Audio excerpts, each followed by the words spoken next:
This audio production was made in collaboration with Audible Anarchist. Envy by Francisco Ferrer. Letter to Mr. Ricardo Fajarnes. Dear friend, when I was very young, I understood that the farces of religion were detrimental to the progress and well-being of humanity. So in 1885, I conceived the idea of putting into discourse all those things about sins, eternal punishments, commandments of the church, articles of faith, etc. And I thought of writing a work entitled The Capital Sins. As its epigraph indicates, the work was to have 7 chapters, one for each sin, and I thought of these chapters in the form of a story, and I wrote the one corresponding to envy. The passing of time and other occupations prevented me from carrying out my project, and the manuscript was forgotten among various papers, but now that it has come into my hands, I've thought of printing it and giving it to friends, so that at least something of that thought I had remains. I could have amended it, but I want to print it as I wrote it, because this may be my first work, and above all because of the taste of that time when I did not have the enlightenment that I have now, although it is not as extensive and notable as I would like to have. And having explained the reason for the appearance of my pamphlet, I only have to tell you that I dedicate it to you, as a reward for the efforts you have made to publish your work, Popular Philosophy, Civilization, and to make amends for the disdain that has been shown to your work by radical newspapers who have not dealt with it, and by advanced elements who have not propagated it as they should. Your friend knows that you are appreciated and loved. Francisco Ferrer, April 1900. Envy. We are in the earthly paradise, in that heavenly mansion. God put all his skill, when he made the world, in this privileged garden, because it is the only thing he reserved for himself. He abandoned the rest completely, so much so that if what our readers will see had not happened, the world would have been destroyed by time, and nothing would have remained of all that God made except the earthly paradise. He destined this pleasant garden for his bad times, which he experiences very often, and therefore all his care and all his wisdom were used in the formation of this oasis of happiness. What capricious groups! What superb colors the flowers! How God strutted, full of pride, seeing the perfection of his work. What a perfumed atmosphere is breathed in that place, which is clearly demonstrated by the word, paradise. Indeed, paradise is, one might say, happiness, pleasure, harmony, all the limits of enjoyment and delight. God was happy, surrounded by his courts of angels and archangels. But notice that in his thoughts the creative idea was continually bubbling, and he was not yet satisfied with having made the sun and the moon, the sky and the earth, the mountains and the seas, the angels and the wild beasts, and behold, one day he conceived the idea of making something like himself, something great in his understanding, because he wanted to be alone and have no one to compete with him to know how far his immense power reached. And so he formed man. How handsome and arrogant he appeared before him. What a manly figure, what grace, what beauty, what contours. God swelled up to no end when he contemplated his work and fell in love with the man. You will be king of the world, he told him, in one of those moments of passion when it is easy to promise. You will dominate even the most ferocious beasts. You are my image and likeness, and you are the only one in creation who comes close to me and can come close to equaling me. You have talent, for that is why I give you imagination. You have affections, for that is why I give you a heart. And I also give you a conscience, so that you understand what is good and what is bad. What is bad is disobeying me. And he smiled with satisfaction as he watched the man walk around paradise, forming the gigantic shadow when the sun shone on him. And the 1,000 drawings of his outline as he picked some little flower, as he formed some bouquet, as he lay down on the fresh grass, because that man did nothing but walk and sleep. And I say this because I do not believe that God would become a cook to serve man, nor would he allow his heavenly legions of angels to walk among the pots and the coals, so due to his immense power, at that time there would be no food. But look, he's no longer satisfied with the man alone. He's already tired of seeing him around without conversation because, as there was no politics, they had nothing to talk about. They just looked at each other and smiled like two lovers. One day, when God had a nightmare, he woke up in a bad mood after taking a nap, and not knowing what to do, he imagined that he could distract himself by creating something new. He saw that the man was sleeping very satisfied because they had both gone to bed together, and since he had not been able to sleep, when he saw that peace, one of the 7 deadly sins, which is that of envy, entered him, or rather took hold of him. Envious of how well he slept, he tried to disturb his sleep for the future and removed one of his ribs, because envy makes many bad actions, and removing a rib from a man was a bad action. And not knowing what to do with it, he formed the woman. How beautiful and provocative the lady appeared before her creator. Without anyone having taught her, she already presented herself with the enticing smile and the devouring eyes of passion, with those eyes hungry for pleasures with which they drive us mad and captivate us. As God was envious of the man, he presented the woman to him, believing that the man would then envy him for his skill in forming such a beautiful sculpture. But it did not happen like that, because the man, upon seeing the woman, thought of nothing but her. He forgot God, he forgot everything, and in that paradise he glimpsed another type of adventures and pleasures. And how could he not, if he had fallen in love with her? If he saw her with her provocative smile and was burned by the fire of those black eyes, because the woman's eyes must be all black, which is how the author of this tale likes them. Yes, he was captivated by such beauty. And how could he not fall in love if God had given him a heart, and had made it in his image and likeness? And God loved the woman as he loved him, even though he envied him. And behold, being his likeness, he showed it in this way, loving what his God loved.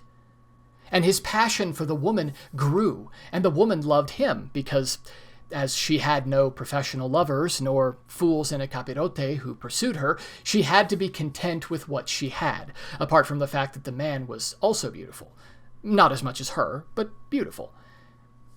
And a chronicle of that time tells that from the first moment the woman began to have 1,000 defects and whims, she got used to combing her hair, making 2 braids of her beautiful hair, which the man took it upon himself to undo when he felt like it. The woman also wanted to begin by dominating the man and being the owner, the absolute queen. But the man did not yield, because he did not forget that he was king of the earth and that he dominated everything, and commanding is something that has always been much liked. At that time, the angels and the entire heavenly court, envious of man and woman, it is known that envy takes root very quickly because the angels became envious, seeing that God brought guests to his beloved mansion, formed a plot and revolted against their leader, who was God. He had to spend a few days, they say, arranging that so Satan, Lucifer, and other winged individuals who were the authors and heads of the mutiny were expelled from the heavenly court. And his creative mind started hell for them and immediately created it, putting them there as a punishment for their rebellion. These, who came to believe themselves equal to him, did not let him rest, and from time to time they went to the woman, as the most foolish, and advised her to dominate not only the man, but God himself, if it were possible. She, in the face of this bad advice, ended up being as bad as they were, and has always been so. While God was busy with the insurrection, he left the man and the woman in complete freedom.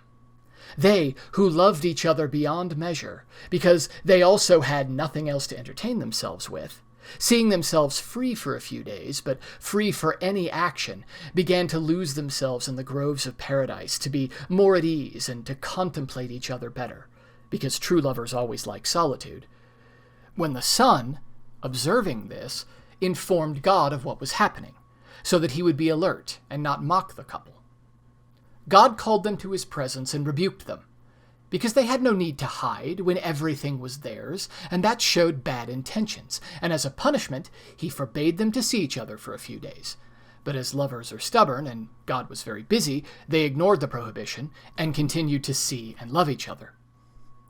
The moon, jealous of the sun, because it received light from it and it could not give it on its own, declared itself the protector of the lovers, and advised them to rest during the day, and at night, when God rested too, to do whatever they wanted, because she would not say a word to annoy the sun. It is known that envy is common there. The lovers followed the advice of the moon to the letter, and the sun never saw anything worth telling God, because as the meetings were held at night, the moon has always been very quiet and never reveals the secrets of others. But one night, when God was looking for a rebellious angel of the insurrection to lock him up in hell, he heard a loud kiss from among a group of trees, which left him astonished and in suspense, because he, being God, had never heard that melodious sound. But after that kiss he heard another, and another, and not being able to contain his surprise, he entered at full speed and found the woman in the arms of the man. Then God opened his eye as wide as he could. That is why they paint a triangle of light and a wide open eye in the middle. And his indignation at that picture was such that he was tempted to destroy the world and return to hide in the darkness from whence he had come. But self-love was stronger in him than dignity, and he did not dare to undo such a superb work for fear of not making it as good later as he had done then. But he let out a colossal snort which made the world tremble, so much so that the sun, who was sleeping soundly, woke up, startled, and ran to see what was happening, which illuminated the scene, and the first eclipse took place because the sun and the moon quarreled, and I don't know where they would have ended up if God had not intervened and ordered the sun to continue sleeping, which was obeyed immediately. Since then, the sun and the moon quarrel when they meet. A lion who happened to be passing by because he was not sleepy and was walking by that place was so shocked by God's snort that he tried to imitate it, and he did so well that he has continued to do it all his life. God, indignant with the man for seeing that he had invented what had never occurred to him, even though he was God, began by covering him with hair to see if the woman, seeing him uglier, would despise him, for all his anger was from envy that he had at seeing that it had not occurred to him to kiss and embrace the woman, and the man had devised such a delightful feat. He called the woman aside, after forbidding them to see each other again in the future until further notice, and told her that if she disobeyed him, he would cover her with hair like the man, and he continued busy with the matter of the insurrection. They, who had reached the heights of their passion, seeing themselves busy and protected by the moon, continued to see each other, and not only embraced and kissed each other, but they gave themselves over to endless pleasures, because the mind of man, as a resemblance to God, invented a new pleasure, a new delight every day, and the happiness of the lovers never ended. They were more immersed in their love the more days passed. But as everything has its end, God found out about these disobediences, and as he could no longer imagine another hell, he agreed to throw them out of paradise and remain alone in the place that he had made for his recreation and distraction. He began to fulfill his promise to the woman to cover her with hair, but calculating that she would be very ugly with sideburns and a mustache, he felt sorry for her and he did not go any further. But what was done was done. Let us get down to business. Do you know why God was so indignant at seeing himself disobeyed? Well, it was because of envy. He envied man because, like him, he had invented and created joys that had not occurred to him with such virtue and such wisdom. That is why he tried to embitter those joys, and condemned women to have children in payment for the delight of love, and to death and illness and all the calamities we have, so as not to crush them with a breath, because after all they were his work. But when he threw them out of paradise, he did not have the courage to go in person, and he sent an angel to them.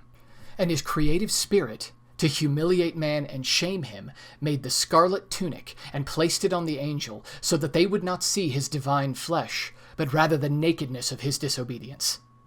Then, seeing that man had managed to get dressed by dint of hard work, God, envious of his ingenuity, and to humiliate him further, decomposed the atmosphere that was then a warm and perfumed environment, and it transformed it, sometimes making the sun rise so that the cold would be felt and man would freeze, and other times making the sun go down too much so that it would scorch us. As a concealer, he condemned the moon to give light for half a season, and the other half to remain in darkness. And all this for what? Out of envy. Because if God had not been envious and had left man on his path of invention, he would now have had many more joys in that much-desired land of blessing, that is, in the earthly paradise. If God was envious of man, how can man not be envious of himself? I will not say that envy is a virtue, but I want to show that it is not a sin, because man, in the image and likeness of God, has everything that God has. Was God a creator? Yes. Man is too. God was envious. That is why men are envious of one another. It is very bad to be envious because it brings many harms, but it cannot be avoided because it is a thing of God. Who was the first envious person? God. Well, envy is not a sin, because God cannot sin. This has been a production of Audible Anarchist. You can find more Audible Anarchist on YouTube.